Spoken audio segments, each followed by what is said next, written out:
सो hey guys, आज की इस वीडियो में हम बात करने वाले हैं सौर मंडल। और यहाँ पर हम बात करेंगे ग्रह क्या है, उपग्रह क्या है और सभी ग्रहों की विशेषता क्या है, कौन सा ग्रह उल्टा घूमता है, कौन सा ग्रह कितने अच्छे पर झुका हुआ है। ठीक है, दुनियादारी के जितने एस्टेरॉइड होते हैं यानी कि क्षुद्र ग्रह क्या है, जितने भी सौर मंडल से रिलेटिव आपके कंपटीशन एग्जाम में क्वेश्चन पूछे जाते हैं, घुस घुस कर पूछे जाते हैं, वो हमने सभी इस वीडियो में कवर किए हैं। ठीक है, तो आज की इस वीडियो को देख ही लेते हैं और आपसे एक ही विनती है कि वीडियो शुरू से लेकर एंड तक जरूर देखना। ठीक है, चाहे आप पढ़ाई करते हो ना करते हो। ठीक है, या सौर मंडल के बारे में तो जानो आखिरकार ये है क्या। ठीक है, तो स्टार्ट कर लेते हैं और आपको सिखाते हैं।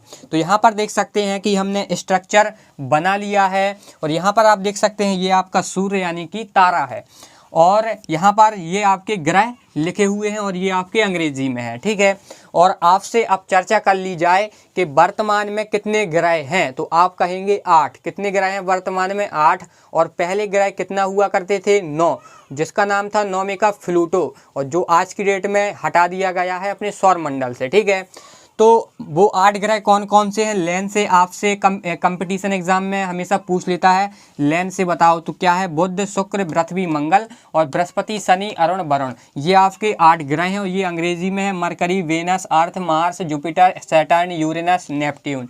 ठीक है, तो अब आपसे पूछ लिया जाए, कंपटीशन एग्जाम में हमेशा पूछा ही जाता है कि आंतरिक ग्रह कितने हैं आपके और बाह्य ग्रह कितने हैं। आंतरिक ग्रह कितने हैं और बाह्य ग्रह कितने हैं, तो आपको बताना आंतरिक ग्रह 4 हैं और बाह्य ग्रह 4 हैं। और पूछ लिया जाए कौन कौन से हैं आंतरिक ग्रह, तो बुध, शुक्र, पृथ्वी, मंगल। और बाह्य ग्रह के नाम पूछ ले जाए तो बृहस्पति, शनि, अरुण, वरुण। ठीक है, तो अब आपको एक और अंतर हमेशा पूछा जाता है कंपटीशन एग्जामों में, वो क्या है कि जो आपके आंतरिक ग्रह होते हैं यानी कि बुध, शुक्र, पृथ्वी, मंगल, ये छोटे होते हैं कि बड़े होते हैं? तो भाई साहब ये ग्रह बहुत छोटे होते हैं लेकिन ये ठोस होते हैं। इसमें अपन क्या कर सकते हैं? खड़े हो सकते हैं, धंसेंगे नहीं। जैसे इसमें अपन खड़े होंगे स्ट्रेट यानी कि सीधे अपन खड़े हो पाएंगे। ठीक है, लेकिन जो आपके बाह्य ग्रह होते हैं ये होते हैं बहुत बड़े ग्रह लेकिन गैसीय अवस्था में होते हैं। जैसे इसमें गैसें कौन सी होती है? Methane, helium, hydrogen. जैसे अपन इसमें खड़े होंगे तुरंत इसमें गिर जाएंगे खपाक से, ऐसे यानी कि अपन इसमें खड़े नहीं हो सकते हैं। ये आपको ध्यान में रखना है, बहुत बार क्वेश्चन पूछा गया है। अब यहाँ पे तीसरी बात ये है कि जो आपके आंतरिक ग्रह होते हैं और जो आपके यहाँ पे बाह्य ग्रह होते हैं, कौन से आंतरिक ग्रह में ज़्यादा उपग्रह होते हैं कि बाह्य ग्रह में उपग्रह ज़्यादा होते हैं? यानी कौन से, यानी कि आंतरिक ग्रह में उपग्रह ज़्यादा होते हैं कि बाह्य ग्रह में उपग्रह ज़्यादा होते हैं? तो भाई साहब आपका आंसर आना चाहिए कि जो आपके बाह्य ग्रह होते हैं इनमें सबसे, यानी कि बाह्य ग्रह में ज़्यादा उपग्रह होते हैं। ठीक है, उपग्रह का मतलब ये कहलाता है जैसे आपके पृथ्वी का खुद का उपग्रह है, जैसे चंद्रमा आप अपने नाम से जानते हैं, यही कहलाता है उपग्रह। ठीक है, उपग्रह का काम क्या होता है? वो अपने ग्रह का चक्कर लगाता है, सूर्य का चक्कर नहीं लगाता है। और जितने भी आपके यहाँ पे ग्रह हैं वो सूर्य के चक्कर लगाता है। सबको पता है कि बुध, शुक्र, पृथ्वी, मंगल, बृहस्पति, शनि, अरुण, वरुण, जितने भी यहाँ पे ग्रह हैं वो सूर्य का चक्कर लगाता है, सन का चक्कर लगाता है। लेकिन जो आपके उपग्रह होता है वो अपनी ग्रह का चक्कर लगाता है, जैसे वो अपना चंद्रमा पृथ्वी का चक्कर लगाएगा और किसी का नहीं लगाएगा, ये उपग्रह कहलाता है। तो जो आपके बाह्य ग्रह होते हैं इनके ज़्यादा उपग्रह होते हैं, जो आपके आंतरिक यानी कि बुध, शुक्र, पृथ्वी, मंगल ग्रह होते हैं इनके कम उपग्रह होते हैं। ये हमेशा क्वेश्चन पूछा जाता है। और अब आपसे क्वेश्चन पूछा जाता है कि पूरे नोट करते जाइए अपने रफ में या कॉपी में कि पूरे सौर मंडल में सबसे बड़ा ग्रह कौन सा है? तो आपका आंसर होगा बृहस्पति यानी कि जुपिटर। और इसमें सबसे ज़्यादा उपग्रह भी होते हैं। कितने होते हैं इसमें उपग्रह? इसमें उपग्रह होते हैं 73 उपग्रह होते हैं। जैसे चंद्रमा जैसे यहाँ पे 73 उपग्रह होते हैं, जिसको आपको माइंड में बिठा लेना है। आपसे क्वेश्चन हमेशा ये पूछा जाता है कि सबसे ज़्यादा उपग्रह कौन से ग्रह में है, तो आप बताएंगे बृहस्पतिवार। ठीक है, इतना चीज़ आपको क्लियर हुआ? बिल्कुल हुआ होगा।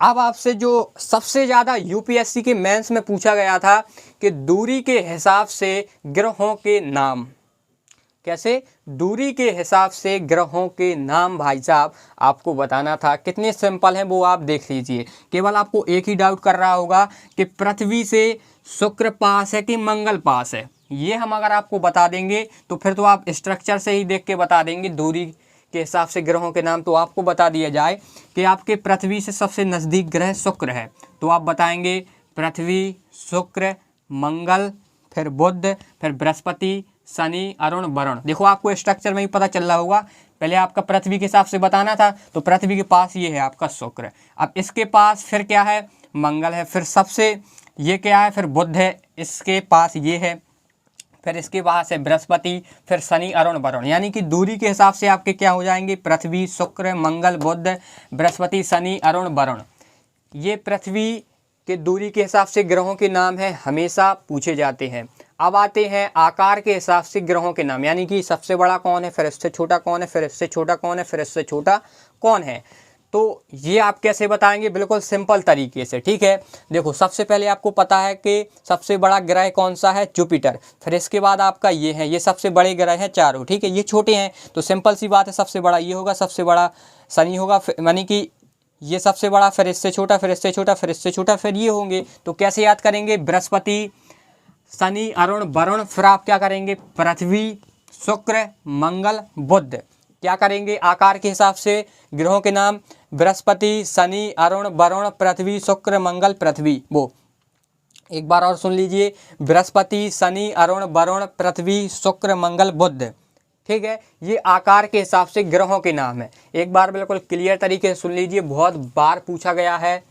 आकार के हिसाब से बृहस्पति, शनि, अरुण, वरुण, पृथ्वी, शुक्र, मंगल, बुध, ये आपके आकार के हिसाब से नाम है।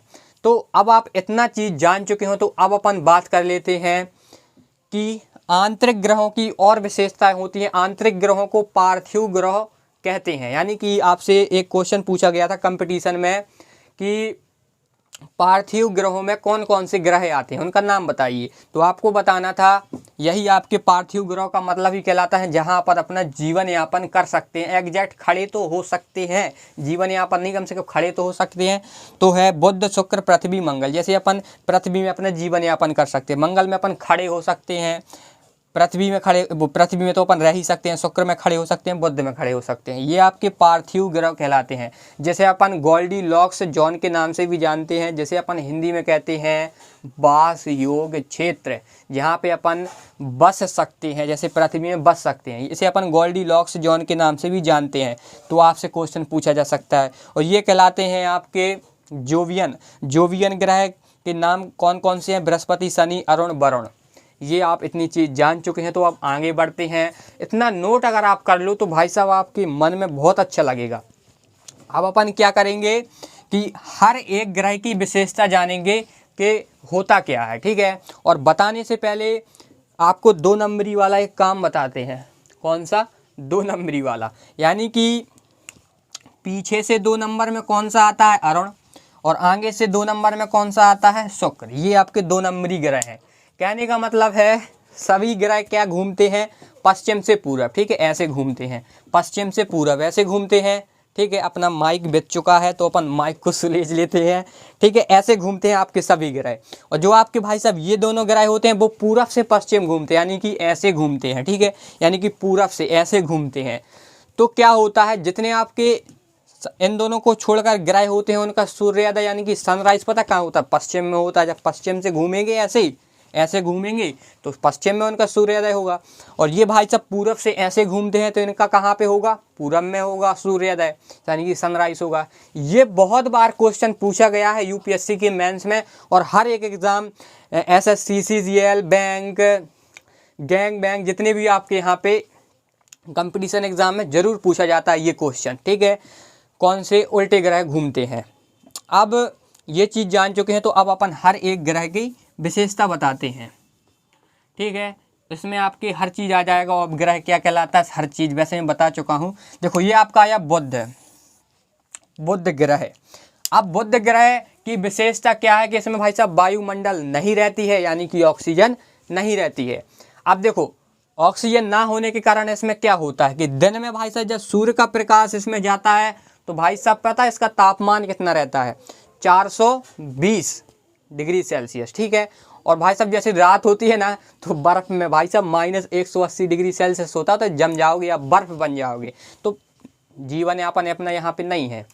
अब आती है इसका उपग्रह है सर, इसका उपग्रह होगा क्योंकि हर एक ग्रह का उपग्रह होता है भाई साहब। इसका भी था उपग्रह, इसका भी था, लेकिन क्या हुआ, इसका भी उपग्रह थे अब नहीं है। क्यों नहीं है?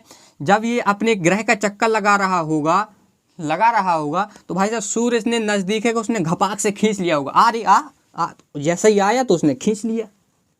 ताकत कितनी है इतने, कितना उपग्रह का मतलब ही कहलाता है अपने ग्रह से छोटा, बहुत ज़्यादा छोटा। वो ये बताइए, बुध ही इतना नज़दीक है, लेकिन बुध थोड़ा बड़ा होने के कारण सूर्य नहीं खींच पाता, लेकिन इसका जो उपग्रह था वो खींच लिया। तो इसका कोई उपग्रह नहीं है भाई साहब, ये जानना बहुत ज़रूरी था।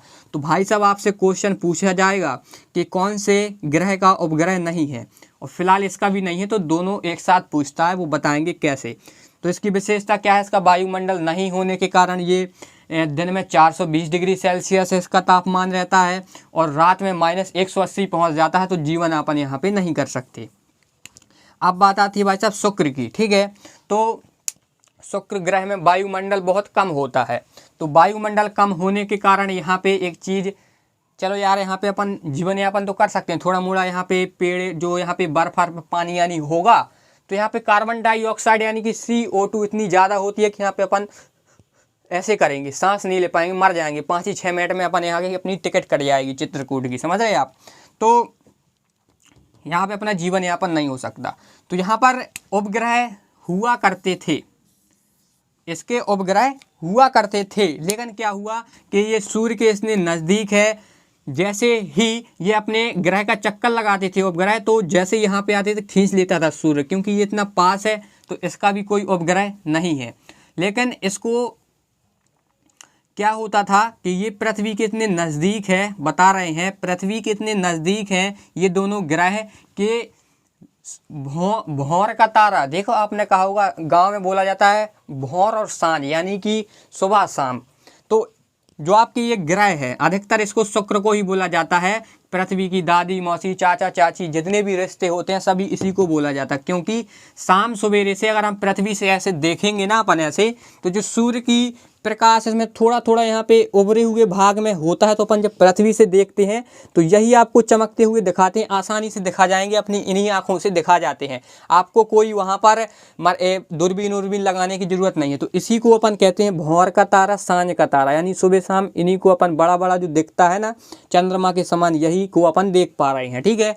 तो यही आपके दादा मौसी सभी इनको रिश्तेदार कहा जाता है। शुक्र को अधिकतर कहा जाता है, ये कम दिखता है क्योंकि ये पृथ्वी से दूर भी तो है, ये पास है, सबसे पास हमने बताया ये है, तो इसी ये ज़्यादा दिखता है। लेकिन यहाँ पे भी पड़ता है, कम दिखता है, और कम दिखने के कारण कम क्यों दिखता है? क्योंकि दूर है, ठीक है। ये इसकी विशेषता है भाई साहब। इसका कोई उपग्रह नहीं है, और इसमें कार्बन डाइऑक्साइड ज़्यादा होने के कारण यहाँ पे अपन नहीं रह सकते हैं, जीवन यापन नहीं कर सकते हैं, ठीक है। अब बात आती है पृथ्वी की। अब पृथ्वी के बारे में सब कोई जानता है, क्यों जानता है? क्योंकि अपन इसमें रहते हैं। अब इसका उपग्रह होता है, और इसका वायुमंडल भी बहुत तगड़ा होता है, इतनी मोटी परत होती है कि ये सूर्य के प्रकाश को अपनी प्रकार से अवशोषित करता है। ऋतु, वर्षा, जितने भी यहाँ पे नेचुरल घटना घटती हैं वो वायुमंडल के कारण ही घटती हैं। अगर यहाँ पे ऑक्सीजन नहीं होता ना तो यहाँ पे कोई भी संभव नहीं होता, ना अपन जी पाते, ऐसे ऐसे करते, ठीक है। पेड़ पौधे सब चटक जाते, और जितने भी यहाँ पे अपने टाइटेनिक प्लेनेट हैं, जितने भी पहाड़ हैं, जितने भी नेचुरल घटना, वो कुछ नहीं घटती अगर इसके वायुमंडल ना होता। देखो वायुमंडल होने की कारण ही हम आपको बताएंगे क्या होता है, ठीक है। इसका उपग्रह क्या है? चंद्रमा। एक ही उपग्रह है जो चंद्रमा है, वो चक्कर लगाता है पृथ्वी का, और पृथ्वी चक्कर लगाती है सूर्य का। इतना ही सिस्टम है। अगर आप जानना चाहते हैं ज़्यादा पृथ्वी के बारे में तो आप कमेंट कर देना, अलग से वीडियो बन जाएगी। अब बात आती है भाई साहब मंगल। आपने एक पिक्चर देखी होगी अक्षय कुमार की, मिशन मंगल, पिक्चर का नाम शायद बार यही है ना। तो उसमें वो यहाँ पे जाते हैं, तो वो कहते हैं ये लाल है, आपने देखा भी होगा। तो भाई साहब लाल क्यों है आपको बता दिया जाए। इसमें आयरन ऑक्साइड की मात्रा इतनी ज़्यादा होती है, और कई प्रकार की गैसें भी हैं, तो वहाँ पे अपना जीवन यापन तो हो नहीं सकता। तो लाल, इस ग्रह को अपन लाल ग्रह भी कहा जाता। क्यों कहा जाता? क्योंकि इसमें आयरन ऑक्साइड की मात्रा ज़्यादा होती है। अब यहाँ पर आपको बता दिया जाए कि आपने मंगल के बारे में जान लिया कि लाल क्यों होता है, आयरन ऑक्साइड की मात्रा ज़्यादा होती है इसलिए। अब आती है उपग्रह। अब इसमें उपग्रह भाई साहब 2 हैं, वो हैं, ऐसा नहीं है कि नहीं है। इसमें 2 उपग्रह हैं, ठीक है। और 2 उपग्रहों के नाम कौन कौन से हैं वो नोट कर लीजिए, नोट करो अभी अभी, फोबोस और डाइमोस, ठीक है। और फोबोस और डाइमोस इनके 2 उपग्रह हैं। और बता दिया जाए सबसे फेमस मंगल का उपग्रह का नाम है डाइमोस, ठीक है, डाइमोस, ठीक है, या डीमोस भी आप कह सकते हैं, डाइमोस या डीमोस कोई भी आप कह सकते हैं। सबसे फेमस उपग्रह है मंगल का, हमेशा क्वेश्चन पूछा जाता है। और पूरे सौर मंडल का ये सबसे छोटा उपग्रह है, यानी कि सबसे छोटा चंद्रमा भी आप कह सकते हैं। पूरे सौर मंडल का सबसे छोटा चंद्रमा भी कह सकते हैं, उसका नाम क्या है, डाइमोस, ठीक है। ये आपको बहुत बताना जरूरी था। अब इसके बारे आप मंगल के बारे में भी जान चुके हैं। अब बात आती है, सर आपने चड़का पुड़का क्या बना दिया, चिड़ियाँ उड़ा दी यहाँ पे, क्या ये आपने बना दिया। इन्हीं को भाई साहब कहते हैं आतंक, इसी को कहते हैं बेल्ट। बेल्ट का मतलब जानते हैं आप क्या होता है, बेल्ट का मतलब होता है समूह। जैसे आप कहते हैं ना कि जैसे किसी का मोहल्ला होता है, ये ठाकरों का मोहल्ला है, ये यादों का मोहल्ला है, यहाँ पे जैसे अपन कहते हैं कि यहाँ पर ये बीजेपी की पार्टी, यानी कि जो एक तरीके की भांति व्यवहार करते हैं उनको अपन बेल्ट कहते हैं। यानी कि अंग्रेजी में, हिंदी में कहते हैं क्षुद्र ग्रह, यहाँ पे देख सकते हैं बीच में, और अंग्रेजी में कहते हैं एस्टेरॉयड। अब आप समझ गए होंगे इनने क्या भूचाल किया था, क्या आतंक किया था। कई करोड़ों साल पहले जो डायनासोर हुआ करते थे, इन्हीं के कारण उनकी मौत हुई थी, ठीक है। जब ये एस्टेरॉयड बड़ा था, इनका निर्माण होते होते एक अठैया यहाँ पे गिर गया होगा पृथ्वी में, तो पृथ्वी के जितने डायनासोर हैं वो मर गए होंगे, और जितने जो सब लटके हैं अभी लटके, ठीक है। और क्यों लटके हैं यहाँ पे, ये एक इतना मतलब कि जो यहाँ पे छिद्र ग्रह दिख रहे हैं आपको, ये इतना मतलब बड़ा नहीं था कि ये अपना खुद का एक ग्रह बना सके, ठीक है। तो मतलब ज़्यादा यहाँ पे ना होने के कारण ये क्षुद्र ग्रह अपना खुद का ग्रह ना बनाने के कारण ये अलग अलग ही हैं और अभी भी भटक रहे हैं भाई साहब। तो क्या कर रहे हैं ये जो आपके छिद्र ग्रह हैं, आपको मन में भी आया होगा कि सर अब क्यों नहीं गिरते, ठीक है। तो भाई साहब गिरते हैं, बहुत कम गिरते हैं। क्या करते हैं, आप टकराते हैं देखो छोटे छोटे, तो टकराने के बाद क्या होता है, आपकी पृथ्वी के पास जब आते हैं वो, तो पृथ्वी का वायुमंडल इतना स्टॉर्क, यानी इतनी मोटी परत रहती है। देखो अभी बताया, हमने क्या बताया था कि वायुमंडल की ताकत क्या होती है। वायुमंडल की ताकत ये होती है कि इतनी मोटी परत रहती है, जब ये टकराते हैं ना भाई साहब, बहुत बड़ा रहता है। मान लो कि इंडिया का कोई स्टेट के बराबर, जैसे बिहार हो गया, उत्तर प्रदेश हो गया, मध्य प्रदेश, इतने बड़े बड़े रहते हैं भाई साहब ये, ठीक है। तो जब टकराते हैं, तो जब इसके पास आते हैं तो बहुत छोटा कण हो जाता है। मान लो कि वो जिला के बराबर कण रहता है, ठीक है। टूटने के बाद वैसे तो आपका स्टेट के बराबर रहता है, जब वो टूटता है तो जिला के बराबर हो जाता है। जब इसके पास आता है तो जो आपकी वायुमंडल की परत रहती है ना भाई साहब, बोलते बोलते थक गया, ठीक है। तो यहाँ पे जो वायुमंडल की परत होती है वो इतनी मोटी रहती है कि जब आते आते, और वो भी इतनी स्पीड से आता है कि वो जलने लगता है, तो देखो छोटे छोटे कण, बिल्कुल धूल जैसे कण बन जाते हैं। और जब पृथ्वी में गिरते हैं तो और छोटे हो जाते हैं, क्योंकि वायुमंडल इतना मोटा रहता है, तो छन छन के आते हैं। तो वो आपके तारे के रूप में रात में आपने देखे होंगे कि आप कहते हैं टूटता हुआ तारा, यानी कि टूटता हुआ एक तारा सा आपको दिखाता है, तो वो भाई साहब यही क्षुद्र ग्रह रहते हैं। तो आप क्या कहते हैं, मानता मांग लो, पूरी हो जाएगी यार ये। चलो अपन एक अच्छी सी वो मांगते हैं विश, ठीक है। तो भाई साहब विशेष पूरी नहीं होने वाली, वो हानिकारक होते हैं, ठीक है। वो हानिकारक होते हैं यार, आपके पूरी पृथ्वी को नष्ट कर दिया था उसने एक दिन, फिर आप यार उससे मानता क्यों मांग रहे हैं, ठीक है। ऐसा नहीं करना है आपको। और अब आपको यार एग्जैक्ट पता चल गया होगा कि एस्टेरॉयड होते क्या हैं।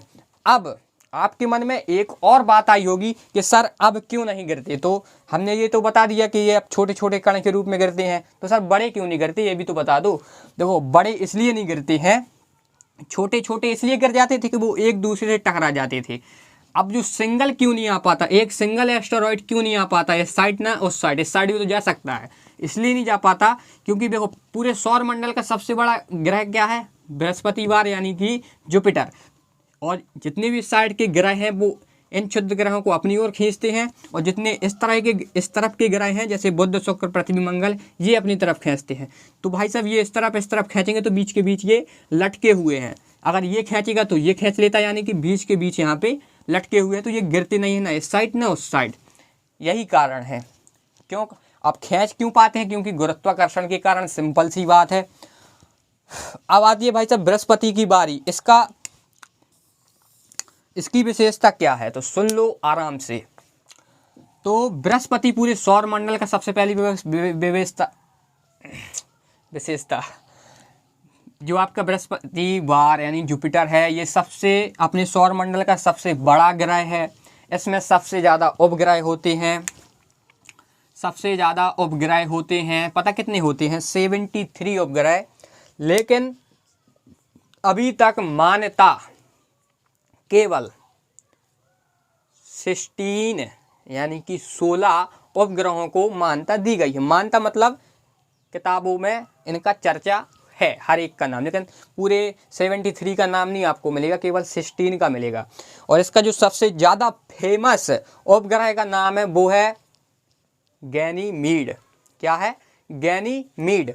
तो और आपको बता दिया जाए ये पूरे सौर मंडल का सबसे बड़ा उपग्रह है। और कह दिया जाए, ये ताज्जुब की बात है कि ये जो आपका गैनीमीड उपग्रह है बृहस्पति का, ये जो गैनीमीड है ये बुध से भी 8% बड़ा है। अब बताइए भाई साहब कितना बड़ा उपग्रह ना होगा कि बुध जैसे ग्रह से भी बड़ा है। ठीक है, तो और बता दिया जाए कि ये पूरे सौर मंडल का सबसे बड़ा चंद्रमा भी कहा जाता है। ठीक है, सबसे बड़ा उपग्रह भी कहा जाता है पूरे सौर मंडल का। ये ठीक है, हो गया।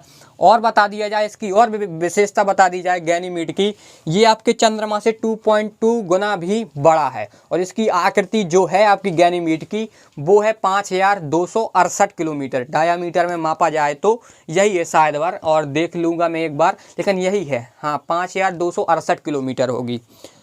इतनी चीज़ आप जान चुके हैं। और ये एक गैसीय अवस्था में होता है, तो यहाँ पर अपन खड़े नहीं हो सकते हैं, जीवन यापन नहीं कर सकते हैं। और इसका फेमस आप हम बता ही चुके हैं उपग्रह कितने हैं।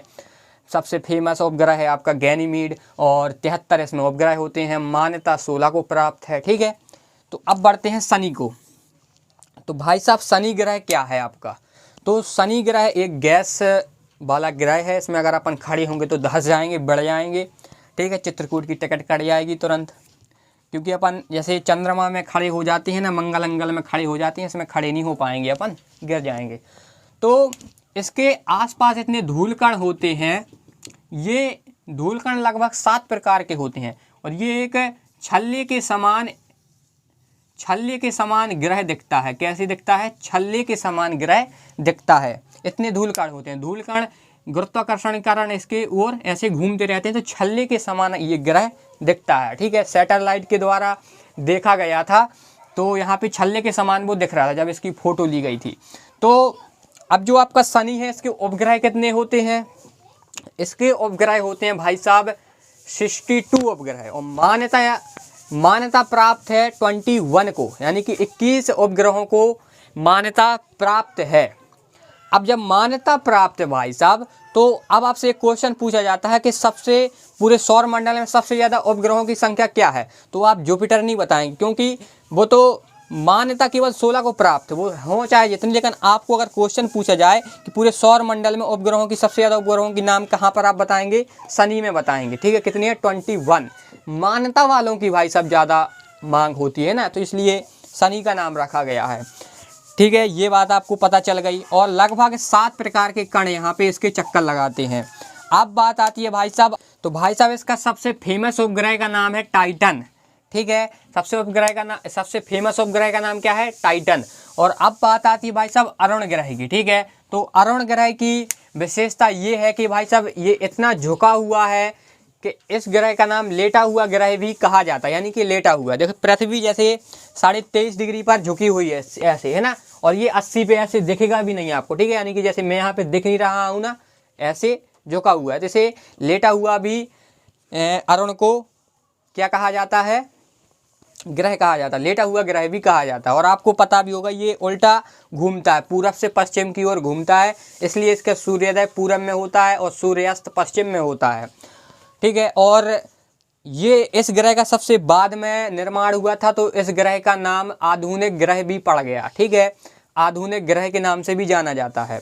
और इसका सबसे फेमस उपग्रह का नाम है भाई साहब टाइटेनिया। क्या है? टाइटेनिया। अब अरुण के बारे में इतना ही जान लो यार, कौन ज़्यादा पूछता है कोई। ठीक है, और ये सबसे ठंडा ग्रह भी माना जाता है, क्योंकि ये पृथ्वी से सबसे दूर है। क्या है वो? सूर्य से सबसे दूर है, सूर्य से बहुत दूर है। ठीक है, अब देख सकते हैं वरुण ग्रह। अब वरुण ग्रह की क्या कही जाए भाई साहब, वरुण ग्रह की कहानी अलग है। ये ठंडा भी होता है, सूर्य का सबसे देर में चक्कर भी लगाता है, और इसका कोई फेमस उपग्रह है नहीं है, क्योंकि ये कोई काम का उपग्रह नहीं है। और यार इतना ही मैं कह सकता हूँ, ठीक है। और ज़्यादा मैंने इसकी खोज नहीं की है, क्योंकि ये क्वेश्चन में ज़्यादा पूछा नहीं जाता है इस ग्रह के बारे में, ठीक है। वरुण यही पूछ लिया जाता है कि कौन सा ग्रह सबसे देर में चक्कर लगाता है, तो सीधे बता देंगे वरुण। और ये ठंडा भी होता है, और बस इतना ही है, ठीक है। और मैं हर चीज़ आपको हर एक ग्रह के बारे में, बृहस्पति और हर एक चीज़ में यहाँ पे अंग्रेजी में भी आपको देख सकते हैं, मैंने लिख दिया है। कई बच्चे तो इसी के लिए आए होंगे कि अंग्रेजी में क्या कहा जाता है, तो वो आप उतार लीजिए, ठीक है। और सूर्य है भाई साहब, ये अपने सौरमंडल का केंद्र है। जितने भी ग्रह हैं वो सूर्य के चक्कर लगाता है, और जितने उपग्रह हैं वो अपने ग्रह के चक्कर लगाते हैं। चंद्रमा दूर के, ठीक है। इसके बारे में भी कहीं अपन अच्छा एक मैं बताने वाला हूँ, सूर्य ग्रहण और चंद्र ग्रहण के बारे में, है ना। बहुत अफवाहें हैं इसके बारे में, ठीक है। तो ये भी अपन नेक्स्ट वीडियो में प्रोवाइड करा देंगे। अगर आपको ये वीडियो अच्छी लगी तो चैनल को सब्सक्राइब करना है। मिलते हैं दोस्तों नेक्स्ट वीडियो में, जब तक के लिए बाय।